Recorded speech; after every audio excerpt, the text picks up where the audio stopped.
Baik, Bapak Ibu Saudara yang saya kasih dalam Tuhan, para dosen, dan juga seluruh mahasiswa yang hadir pada sore hari ini. Eh, di semester ini kita sedang menggumuli satu tema besar yang sangat baik, tema besar yang mengarahkan kita semua sebagai dosen, sebagai mahasiswa, sebagai pemimpin untuk dapat menyikapi berbagai tantangan disrupsi peradaban yang kita hadapi dalam kehidupan kita. Itu sebabnya kita selama semester ini menggumuli tema peran leaderpreneur dalam upaya menjawab tantangan disrupsi peradaban abad 21. Nah, secara khusus pada sore hari ini saya rindu membawa kita untuk melihat dari sudut pandang pastoral karena saya seorang gembala sidang, sehingga subtema yang saya angkat pada sore hari ini adalah peran pastoral leaderpreneur dalam menghadapi tantangan disrupsi peradaban abad 21. Nah, kalau kita perhatikan tema yang terpampang di layar ini, saya tentunya tidak perlu membahas tentang disrupsi lagi karena ini tema yang sudah dibahas selama beberapa bulan ini, sehingga saya percaya mahasiswa secara khusus sudah memahami apa itu disrupsi. Tapi pada sore hari ini saya ingin membawa kita untuk melihat disrupsi peradaban dari sudut pandang realita yang kita hadapi dalam kehidupan kita sehari-hari, sesuatu yang menjadi bagian yang tidak terpisahkan dari kehidupan kita. Beberapa tahun yang lalu kita tentunya tidak membayangkan bahwa kita akan ada di situasi di mana kita menghadapi kemajuan teknologi yang luar biasa. Ya, di tangan kita masing-masing tentunya kita semua, saya yakin memiliki smartphone yang benar-benar smart, ya, menolong kita mengatasi bukan hanya berbagai hal, tapi benar-benar membantu kita. Kita tentunya dulu tidak membayangkan bahwa HP kita ini akan menjadi secanggih seperti sekarang. Ketika HP mulai muncul, yang kita kenal hanya telepon, SMS, nah sudah. Tapi ternyata terus berkembang dengan berbagai kemajuan-kemajuan yang luar biasa yang menghasilkan disrupsi dalam peradaban kita. Contoh sederhana saja, misalnya di HP saya ini, saya ada satu aplikasi kecil yang saya pakai, yaitu aplikasi Dana, untuk menjadi e-wallet saya, walaupun ya kadang-kadang isinya tidak ada, isinya sedikit sekali. Tetapi itu cukup memudahkan ketika kita punya wallet-wallet semacam itu ya, untuk bertransaksi, ya entah berbelanja atau apa kita menggunakan Dana. Dan contoh sederhana ketika saya mau menggunakan aplikasi Dana saya, HP saya menggunakan face detection. Bagaimana pengenal wajah, ada bagian pengenal wajah yang bisa menolong saya untuk ketika saya membuka aplikasi Dana itu, saya bisa masuk ke dalamnya. Sebaliknya orang lain yang wajahnya belum terekam di dalam aplikasi itu tidak akan bisa masuk di dalam aplikasi Dana yang ada di HP saya. Pak Romi dengan wajah gantengnya itu, seberapapun gantengnya beliau tidak akan bisa masuk ke aplikasi Dana HP saya karena HP saya hanya mengenali wajah saya yang seperti ini. Beberapa tahun yang lalu kita tidak pernah bayangkan hal semacam itu akan terjadi. Atau hal lain yang kita sering alami, misalnya kita gunakan Google Lens, di HP kita ini ada Google Lens ya. Kalau saudara lihat ada tanaman, ada pohon, ada bunga, ingin tahu itu tanaman apa, saudara tinggal aktifkan Google Lens, aktifkan search-nya, kameranya akan mendeteksi barang itu, dan langsung akan muncul di HP saudara. Apa tanamannya, jenisnya apa, dan segala macam informasi. Bukan hanya tanaman. Kalau saudara punya botol mineral, apapun mereknya, saudara gunakan Google Lens, saudara bisa tahu itu akan muncul di sana jenis air mineral itu, harganya, dan lain-lain. Itu sesuatu yang luar biasa yang dulu kita tidak bayangkan akan seperti itu. Nah, saudara, ini tentunya akan terus berkembang tanpa batas. Sehingga mungkin suatu saat ketika kita menggunakan HP kita, lalu lensanya, kameranya itu terarah ke baju orang misalnya, lalu tiba-tiba muncul suara di HP kita, itu baju murahan, dibeli 5 tahun yang lalu, harganya sekian, dibeli di pasar Tanah Abang misalnya. Itu hal sederhana yang mungkin bisa muncul saking canggihnya peralatan yang kita gunakan. Atau misalnya terarah ke wajah orang, lalu muncul suara, hati-hati dengan orang ini, dia suka selingkuh, dia biasa ke hotel ini, dia pernah ke hotel ini tanggal sekian, jam sekian, dan lain-lain. Saudara, ini contoh hal-hal yang muncul di dalam kehidupan kita yang tidak terhindarkan. Mungkin sekarang terdengar lucu, tetapi suatu saat mungkin bisa sampai seperti itu karena kita semua terkoneksi dengan segala kecanggihan teknologi yang kita hadapi. Pertanyaan penting yang perlu kita tanyakan adalah seberapa siap kita menghadapi perubahan. Seorang filsuf Yunani yang namanya Heraclitus mengatakan the only things that is constant is change. Satu-satunya hal yang tidak pernah berubah adalah perubahan itu sendiri. Satu-satunya hal yang akan selalu ada dari masa ke masa adalah perubahan itu sendiri.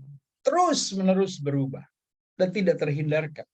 Sehingga pertanyaannya seperti saya katakan tadi, siapkah Anda dan saya menghadapi disrupsi peradaban? Ini pertanyaan penting dan sore hari ini saya mau mengajak kita untuk melihat ada dua jenis disrupsi yang saya rindu untuk kita lihat bersama sebelum saya masuk ke intinya tentang bagaimana kita dapat menjadi seorang leaderpreneur dalam mengatasi hal itu. Disrupsi yang pertama adalah disrupsi yang sifatnya umum. Sebentar yang kedua saya akan membahas tentang disrupsi dalam pelayanan. Kalau kita bicara disrupsi umum atau common disruption, maka setidaknya ada 3 yang saya ingin tunjukkan di sini. Ya, ada beberapa faktor utama penyebab disrupsi. Ada banyak sebenarnya, saudaraku, kalau saudara membaca artikel-artikel, buku-buku dan lain-lain, internet dan lain-lain. Tapi paling tidak ada 3 yang saya mau angkat untuk menunjukkan kepada kita betapa besarnya pengaruhnya, betapa hebatnya dampaknya. Itu yang pertama adalah artificial intelligence, ya, kecerdasan artifisial, ya. Ini sesuatu yang berkembang dengan luar biasa. Lalu ada hal yang kedua, Internet of Things, ya. Bagaimana internet itu mempersatukan segala sesuatu yang semakin lama akan semakin menakjubkan bagi kita, tapi tanpa kita sadari juga membahayakan bagi kita. Yang terakhir saya akan secara singkat tunjukkan kepada kita tentang metaverse. Sesuatu yang akhir-akhir ini mulai sering kita dengarkan. Apa itu metaverse? Nah, saudara, 3 hal ini saja yang ingin saya tunjukkan pada kita sore hari ini untuk melihat tentang apa saja dampak negatif. Kalau kita bicara dampak positif, sudah pasti semua hal tadi punya dampak positif. Bukankah ilmu pengetahuan teknologi dikembangkan untuk membantu manusia mencapai hal-hal yang sulit, melakukan hal-hal yang baru, untuk semakin hari semakin menghadapi berbagai kemudahan, sehingga semua itu tentunya tujuannya positif. Tetapi saudaraku, ada dampak-dampak negatif yang perlu kita antisipasi. Misalnya ketika kita bicara tentang kecerdasan artifisial, ya, kita sedang bicara tentang sebuah kondisi di mana dunia yang kita hidupi sekarang ini semakin lama semakin dikuasai oleh kecerdasan buatan, bukan kecerdasan alami manusia, tapi kecerdasan buatan. Segala sesuatu yang dapat dikerjakan oleh mesin, oleh robot, oleh alat-alat tertentu yang dapat mengerjakan apapun. Sebagai contoh seperti yang tadi saya katakan, HP kita saja bisa mengenali tumbuhan, mengenali apapun yang dilihat oleh Google Lens-nya misalnya. Nah, saudara, hal semacam ini tentunya mempunyai bahaya dalam kehidupan kita. Apa saja bahayanya, apa saja dampaknya. Nah, saudara, dampak negatif dari artificial intelligence ada banyak sekali, tetapi saya hanya mengangkat beberapa saja. Yang pertama tentunya pengangguran akan jauh meningkat. Ketika semakin lama robot-robot dengan kecerdasan artifisial yang semakin hari semakin canggih, mampu melakukan banyak hal, maka yang akan terjadi tentunya adalah kebutuhan akan tenaga manusia, kecerdasan, keterampilan manusia akan semakin menurun. Kalau skalanya belum besar, maka kita belum akan melihat ini sebagai sesuatu yang berbahaya. Tapi kalau dampaknya sangat besar, waduh, semakin hari kita akan melihat akan terjadi keresahan di mana-mana. Ketika ketika perusahaan-perusahaan lebih membutuhkan peralatan-peralatan semacam ini ketimbang tenaga manusia. Hal lain yang bisa terjadi yang merupakan dampak negatif itu adalah deepfake, istilah yang menggambarkan tentang kesulitan untuk menilai keaslian sesuatu. Saking canggihnya teknologi. Sekarang video saja pun sudah bisa ada video buatan yang dikerjakan dengan kecanggihan teknologi semacam ini sehingga yang asli dan yang palsu sudah menjadi sangat mirip. Kalau dulu sebelumnya mulai dengan foto kita masih bisa bedakan asli dan palsu, semakin lama semakin mirip. Tapi sekarang sudah bukan hanya kepada foto, sudah menyentuh video dan berbagai hal yang lain. Sehingga kita tidak bisa membedakan lagi yang mana yang benar, yang mana yang palsu. Bukankah ini akan memberi dampak? Atau hal berikut yang menjadi dampak negatif adalah otomatisasi yang membahayakan. Misalnya pembuatan senjata-senjata yang dikendalikan secara artifisial. Semakin canggih, semakin luar biasa. Dapat dikendalikan dari jarak jauh. Kita lihat seperti perang Rusia dan yang sedang berlangsung sekarang ya, di mana ada drone buatan Turki yang bisa dikendalikan dari jarak jauh, dari jarak yang sangat jauh untuk menyerang konvoi Rusia misalnya. Contohnya semacam itu. Nah, saudara bayangkan kalau hal-hal ini semakin hari semakin canggih, semakin hebat, lalu jatuh ke tangan yang salah, jatuh ke tangan yang tidak tepat, bukankah itu akan menghancurkan, menghasilkan kehancuran di mana-mana? Atau ketika negara-negara superpower ini semakin berlomba-lomba untuk menciptakan persenjataan yang lebih canggih, yang lebih hebat, semua itu akan semakin membahayakan, walaupun di awal mungkin ada banyak keuntungannya, ada banyak sisi positif untuk pengobatan misalnya dan lain-lain. Tapi banyak juga sisi negatif. Dan saudara, kalau ini terjadi terus-menerus, maka yang akan kita lihat adalah sentuhan kemanusiaan itu semakin menurun. Kalau semua misalnya saudara ke restoran, pelayannya sudah robot, saudara sudah dilayani oleh robot bukan lagi manusia, sentuhan kemanusiaannya semakin menurun. Saat ini belum banyak, tapi kalau saudara ke McD misalnya, saudara ke McD sekarang, saudara mau pesan makanan apa, saudara tidak perlu bicara lagi dengan petugasnya. Sudah ada panel tersedia di depan pintu masuk, saudara tinggal pilih mau menu apa, campurnya apa, berapa banyak, toppingnya apa, minumnya apa. Semua dikerjakan dengan kecanggihan semacam ini, artificial intelligence. Tinggal saudara ke petugasnya, saudara tinggal menunggu mengambil barangnya saja. Saudara, sentuhan kemanusiaan akan menurun. Saudara bisa bayangkan, kalau sentuhan kemanusiaan akan menurun, apalagi kalau kita bicara tentang kekristenan, tentang pelayanan, betapa luar biasa dampak yang dihasilkan. Hal lain yang terjadi misalnya tentang bioteknologi, yang dapat menghasilkan kemajuan-kemajuan yang kontroversial. Modifikasi genetika misalnya, pencangkokan jantung, ginjal, dan lain-lain. Semakin lama ketika peralatan-peralatan tiruan ini, kecerdasan tiruan ini mampu menggantikan peran-peran manusia, saudara bisa bayangkan bukankah akan menimbulkan banyak kekacauan? Bukankah akan membuat manusia semakin merasa lebih hebat dari Tuhan? Membuat manusia merasa lebih mampu dari Tuhan karena dia mampu menciptakan sesuatu yang hidup, walaupun itu artificial. Saudara, hal selanjutnya adalah yang disebut sebagai Internet of Things. Ini bicara tentang sebuah jaring raksasa yang mempersatukan segala sesuatu dengan internet. Bukan sekedar HP kita yang terhubungkan dengan internet, tapi segala peralatan yang kita gunakan. Saudara suka minum kopi, saudara punya mesin pengaduk kopi yang bisa terhubungkan dengan HP saudara. saudara bisa miliki segala sesuatu yang terhubungkan semuanya dengan internet. Bukan itu sangat sangat menyenangkan? HP kita semakin hari semakin smart, di mana dengan HP kita bisa melakukan banyak hal, di mana dulu tidak bisa dilakukan. Tapi saudara, ada juga dampak negatifnya. Misalnya data pribadi yang rentan terungkap.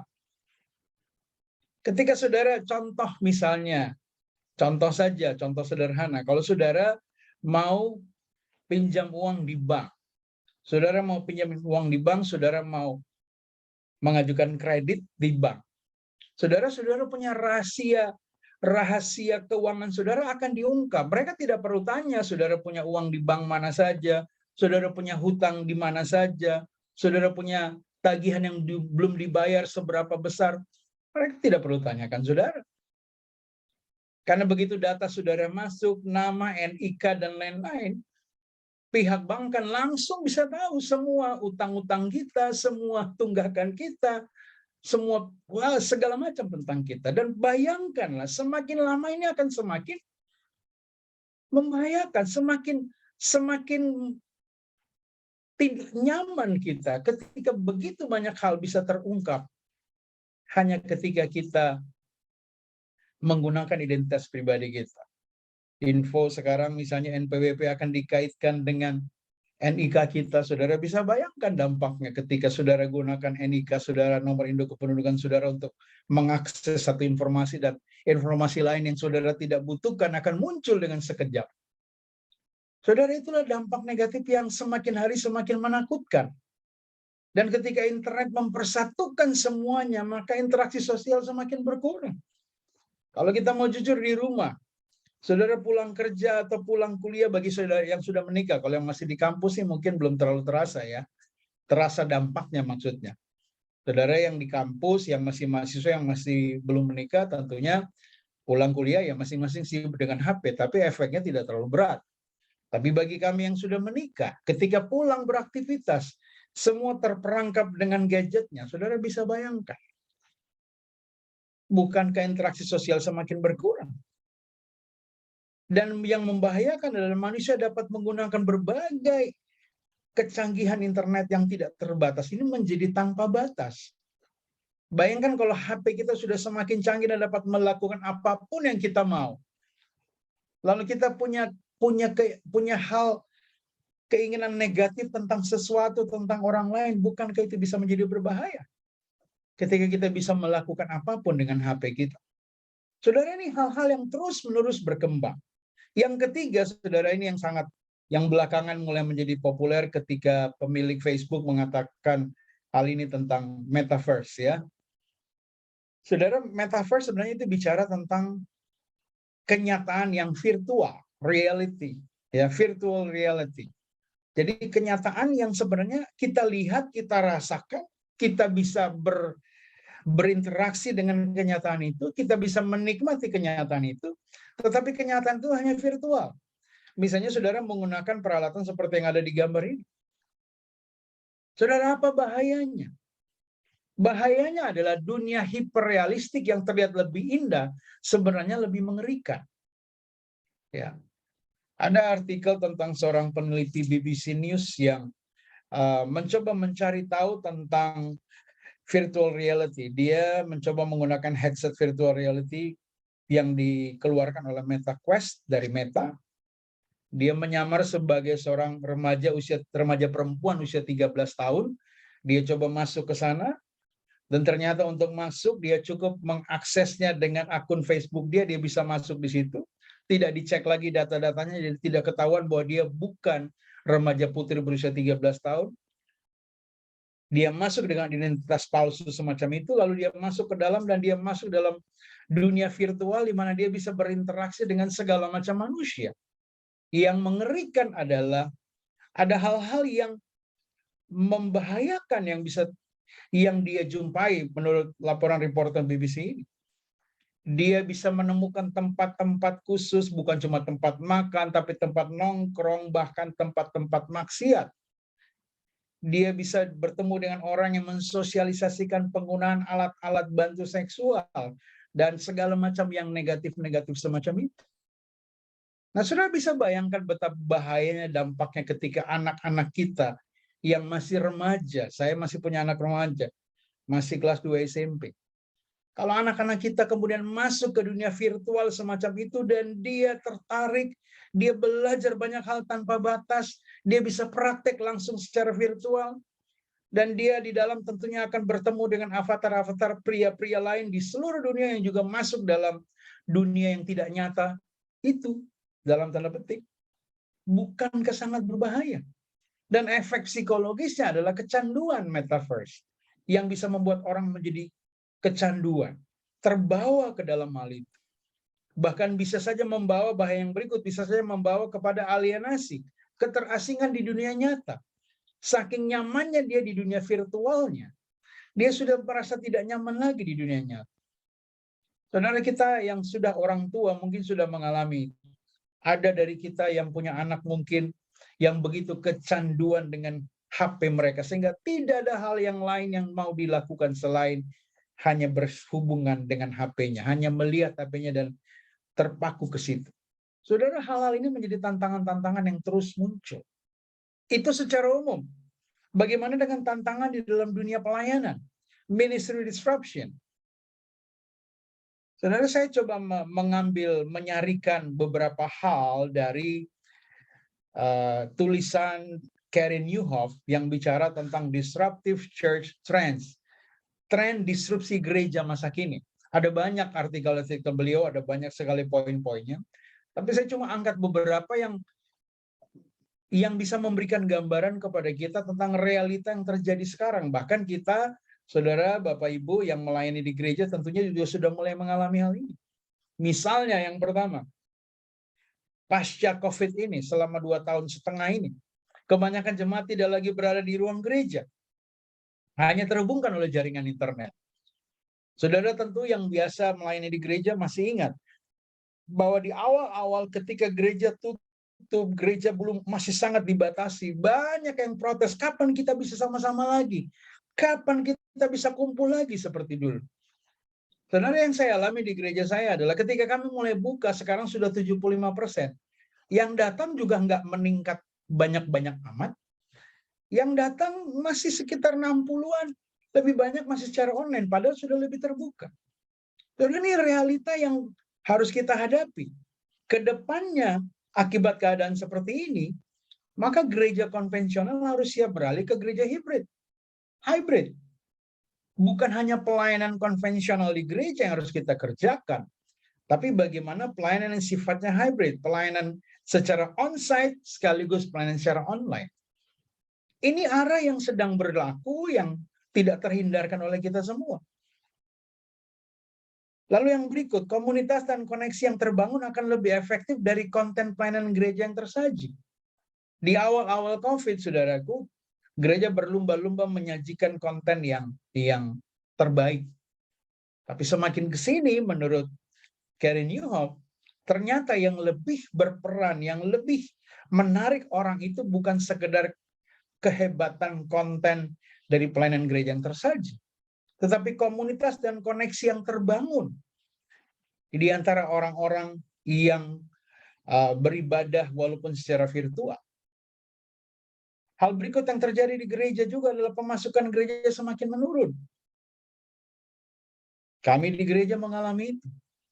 Karena memang orang yang datang lebih sedikit, memang kita siapkan segala fasilitas di mana mereka bisa mentransfer dan lain-lain. Kami bahkan menawarkan jemput bola yang mau memberikan persembahan. Tenaga admin kami siap mengambil di rumah. Tapi saudara, fakta pemasukan gereja semakin menurun tidak terhindarkan. Ada hal berikut yang terjadi. Jemaat memilih makanan rohaninya sendiri. Kita tidak bisa membatasi lagi. Jemaat kita mau lihat khotbah versi apa. Kita tidak bisa membatasi lagi jemaat kita mau belajar doktrin yang model mana. Saudara, bukankah ini semakin membahayakan?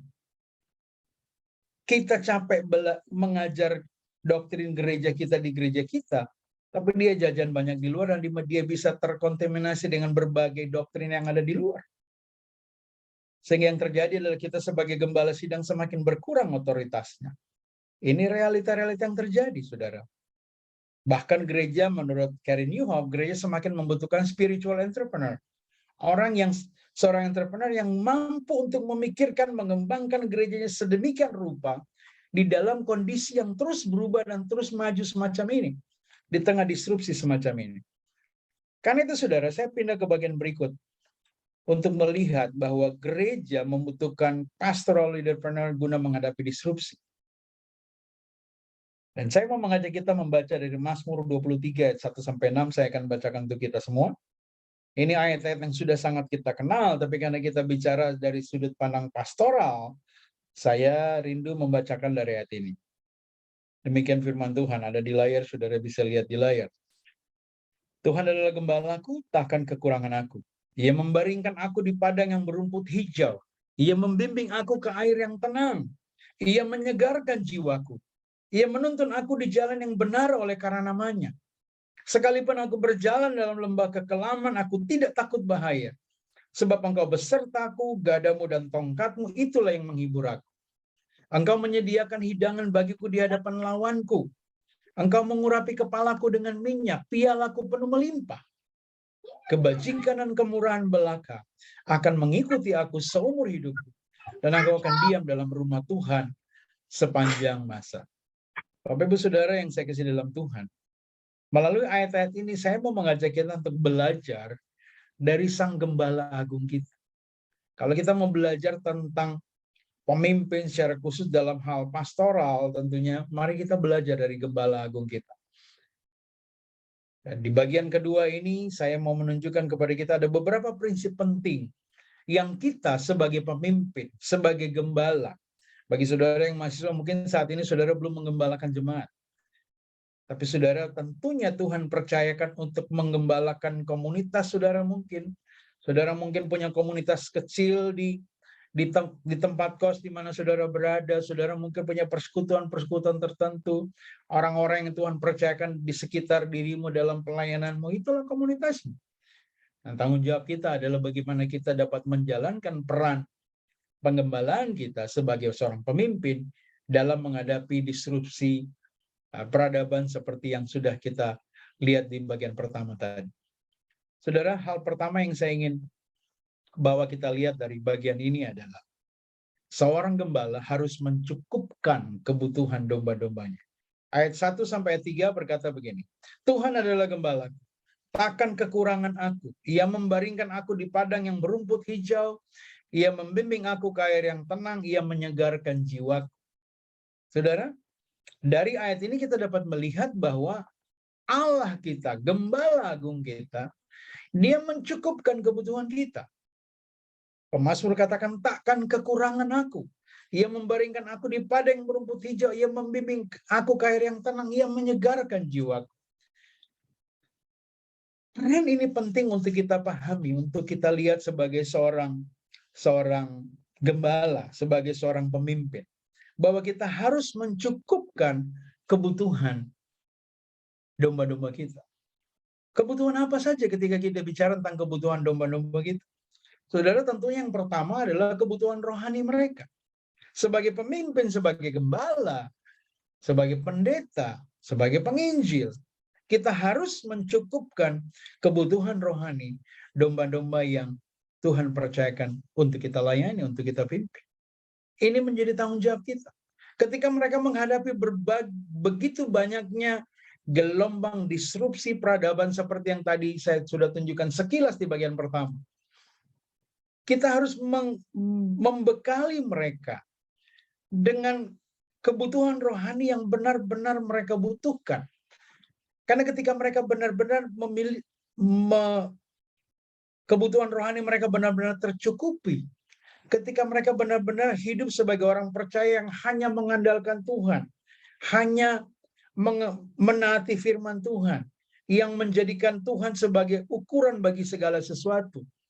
Kalau jemaat kita atau orang yang kita layani ada dalam tahap itu, maka dia itu akan menjadi modal besar bagi dia untuk kuat menghadapi berbagai tantangan perubahan seperti yang sudah dijelaskan di bagian awal tadi. Jadi saudara, peran leaderpreneur di sini dalam hal ini dari sudut pandang pastoral adalah mencukupkan kebutuhan domba-domba kita, kebutuhan rohaninya. Bukan cuma itu, bukan cuma kebutuhan rohaninya yang penting, tetapi kebutuhan mereka terhadap pengetahuan tentang dunia yang mereka hadapi. Saudara, kita perlu menolong jemaat kita, perlu menolong orang yang kita layani untuk memahami tantangan-tantangan seperti yang tadi sudah dijelaskan. Tanpa kita berusaha untuk menolong mereka memahami semua itu, mereka mungkin hanya melihat gadget yang mereka punyai, teknologi yang mereka dapat gunakan, hanya dari sisi positif saja, dan tidak melihat bahaya-bahaya yang harus mereka hadapi. Nah, sebagai seorang pemimpin, sebagai seorang gembala, kita harus mencukupkan kebutuhan domba-domba kita dari aspek ini, menolong mereka untuk memahami bagaimana mereka bisa menghadapi hal itu, karena mereka sudah mengantisipasi hal-hal yang dapat membahayakan mereka. Ketika mereka sudah mengetahui hal-hal yang harus mereka hindarkan, ketika mereka sudah memahami hal-hal yang harus mereka jaga sebagai orang percaya. Itu hal pertama yang saya ingin untuk kita lihat pada sore hari ini. Yang kedua, saudaraku, seorang gembala harus menuntun domba-dombanya. Ayat 3 bagian B berkata, ia menuntun aku di jalan yang benar oleh karena namanya. Ia menuntun aku di jalan yang benar oleh karena namanya. Ini bicara tentang apa? Ini bicara tentang sebagai gembala kita harus menuntun domba-domba kita. Nah, bagaimana kita bisa menuntun mereka? Yang pertama tentunya kita harus menjadi teladan bagi mereka. Kita tidak mungkin menuntun orang kalau kita tidak bisa menjadi teladan bagi orang yang kita tuntun. Kalau kita belum mampu menjadi teladan dalam hal kebenaran yang kita ajarkan kepada orang yang kita tuntun, maka orang yang kita tuntun akan juga mengarah ke jalan yang salah ketika kita tidak bisa menjadi teladan dalam hal kebenaran yang kita ajarkan. Kita perlu menjadi teladan bagi mereka. Sebagai seorang pemimpin, mari kita jadi teladan. Teladan yang pertama adalah teladan dalam hal integritas diri kita tentunya. Ini teladan yang sangat penting. Keteladanan kita sebagai seorang pelayan Tuhan, sebagai hamba Tuhan, sebagai orang yang percaya kepada Tuhan. Keteladanan itu harus tampak. Lalu keteladanan apa lagi? Keteladanan kesetiaan kita di dalam mengiring Tuhan. Kesetiaan kita dalam mengikut Tuhan. Itu akan menjadi teladan atau contoh yang baik bagi orang yang kita layani. Sehingga ketika mereka menghadapi guncangan-guncangan kehidupan, ketika mereka menghadapi hal-hal yang dapat menjerumuskan mereka atau menjauhkan mereka dari Tuhan, mereka dapat melihat teladan kita. Dan bukan cuma itu, ketika teladan kita dapat mereka teladani, maka ketika kita menolong, menuntun mereka untuk memilih jalan yang benar, mereka akan mengikuti jalan itu. Karena mereka melihat teladan yang hidup yang kita lakukan. Bahkan saudaraku, bukan hanya kita menuntun mereka untuk dengan menjadi teladan bagi mereka, kita harus menuntun mereka sehingga mereka mencapai tingkat kerohanian yang tepat atau yang memadai bagi mereka. Itu tanggung jawab kita sebagai pemimpin. Menuntun orang yang kita layani, orang yang kita pimpin untuk mencapai tingkat kerohanian yang memadai. Tanpa hal itu, saudaraku, mereka akan menjadi orang yang rentan menghadapi perubahan-perubahan, menghadapi tantangan-tantangan zaman. Yang berikut, seorang gembala harus menjaga domba-dombanya. Itu dari ayat 4. Sekalipun aku berjalan dalam lembah kekelaman, aku tidak takut bahaya, sebab engkau besertaku. Gadamu dan tongkatmu, itulah yang menghibur aku. Saudara, seorang gembala harus menjaga domba-dombanya. Apa maknanya? Apa makna menjaga dombanya? Menjaga domba-dombanya, maknanya yang pertama adalah mempersiapkan mereka menghadapi bahaya. Ini yang saya sudah singgung tadi di awal. Mempersiapkan mereka menghadapi bahaya. Mereka harus bisa mengenali mana yang merupakan bahaya dan mana yang tidak. Mereka harus bisa mengenali mana yang merupakan serigala dan mana yang bukan serigala. Ketika mereka menghadapi serigala yang terlihat seperti domba, apakah mereka sudah dengan cepat dapat mengidentifikasi serigala tersebut? Inilah yang saya maksudkan sebagai kita perlu mempersiapkan mereka menghadapi bahaya. Sehingga mereka dapat mengidentifikasi bahaya-bahaya yang mereka hadapi. Sehingga olehnya mereka akan memiliki kekuatan untuk menghadapinya. Mereka akan memiliki kemampuan untuk menghindarkan diri dari bahaya. Mereka akan memiliki kemampuan untuk tidak larut di dalam bahaya yang sedang mengancam mereka.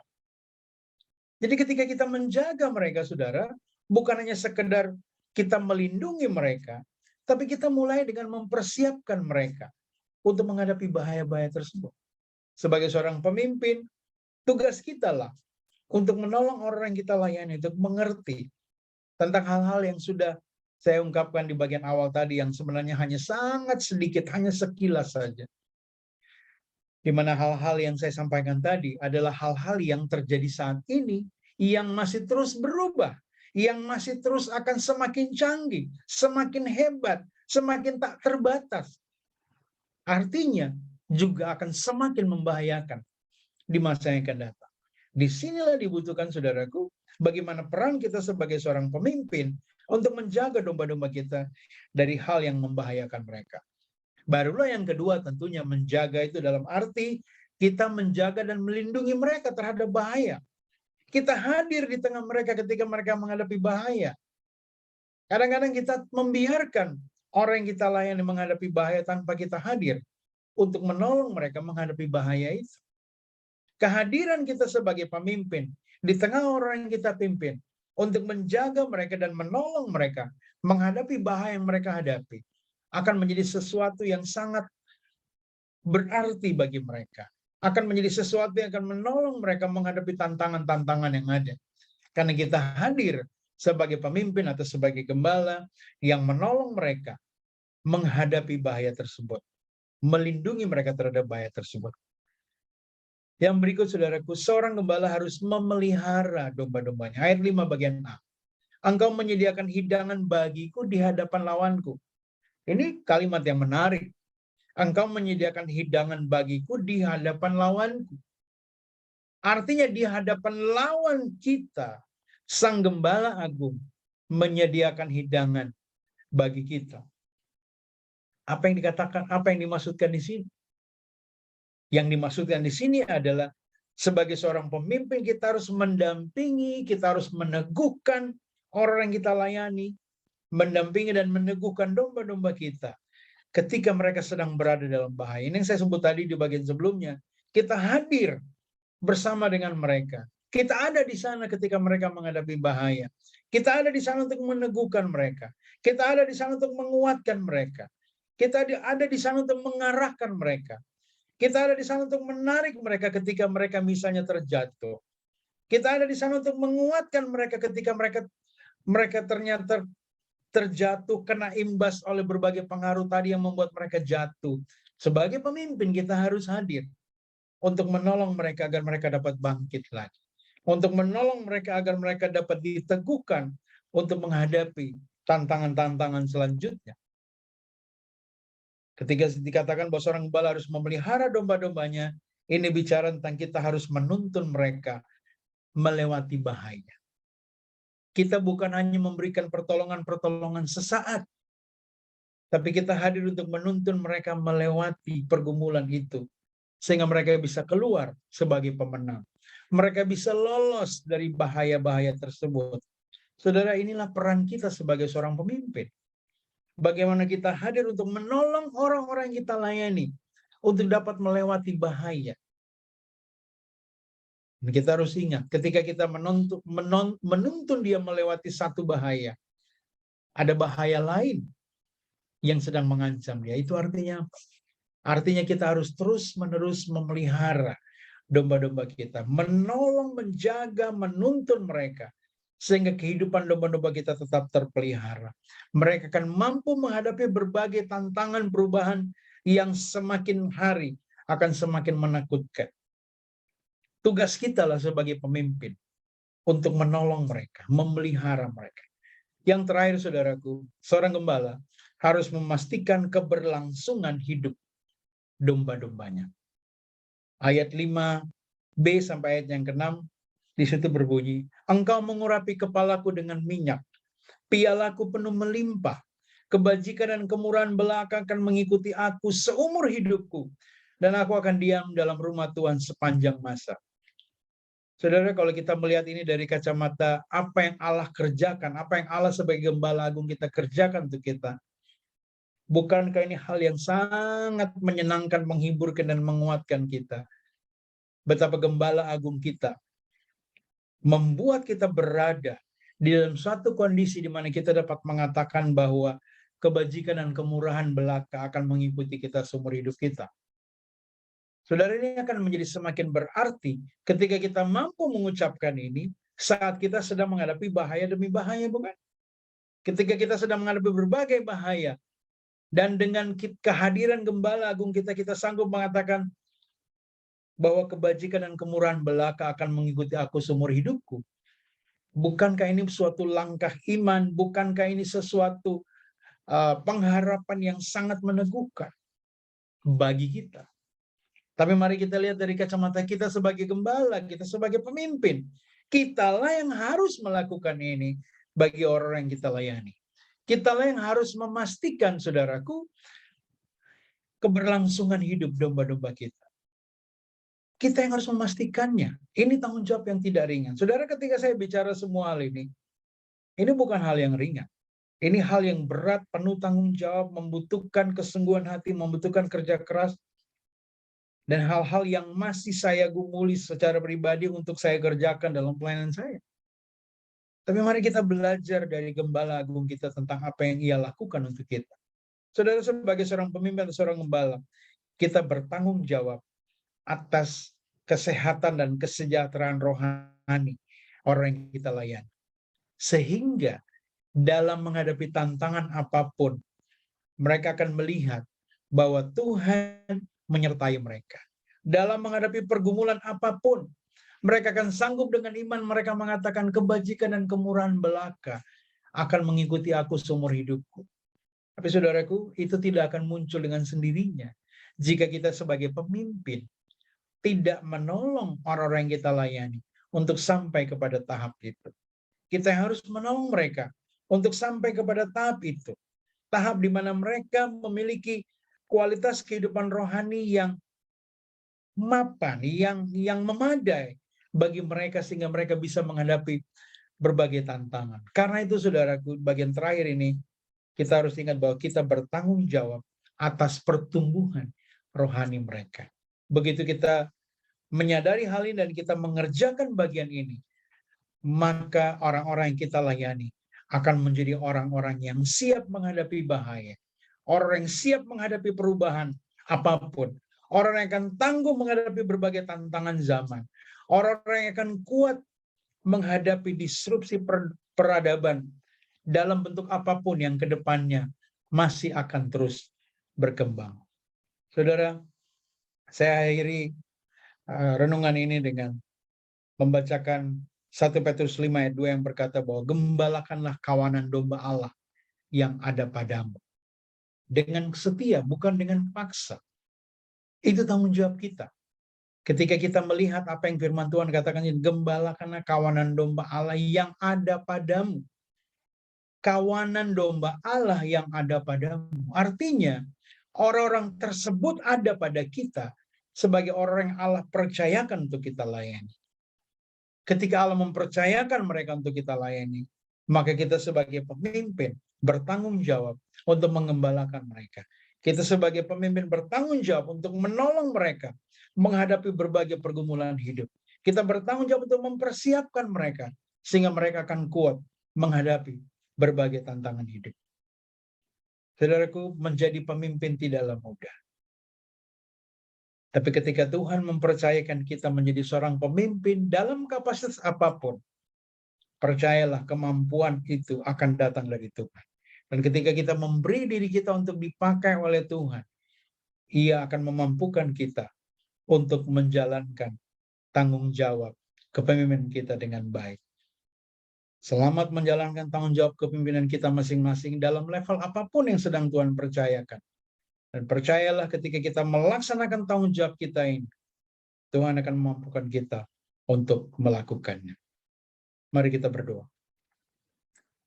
Bapa, kami menghadap hadirat-Mu bersyukur karena kami telah merenungkan firman-Mu yang meneguhkan kami untuk mampu menjalankan peran kami sebagai pemimpin, sebagai seorang leaderpreneur, yang akan menolong orang-orang yang Engkau percayakan dalam kehidupan dan pelayanan kami masing-masing. Biar kami mampu menjalankan peran ini ya Tuhan dalam kapasitas apapun yang Engkau percayakan kepada kami. Sehingga kehadiran kami sebagai pemimpin akan membuat orang-orang yang kami layani, orang-orang yang kami pimpin, semakin hari, semakin kuat, semakin tangguh, semakin hidup menyenangkan Tuhan. Terima kasih Bapa, terpujilah namamu. Kami akhiri pemberitaan firman-Mu ini secara seraya bersyukur padamu di dalam nama Tuhan Yesus. Amin. Tuhan Yesus memberkati kita sekalian. Saya kembalikan kepada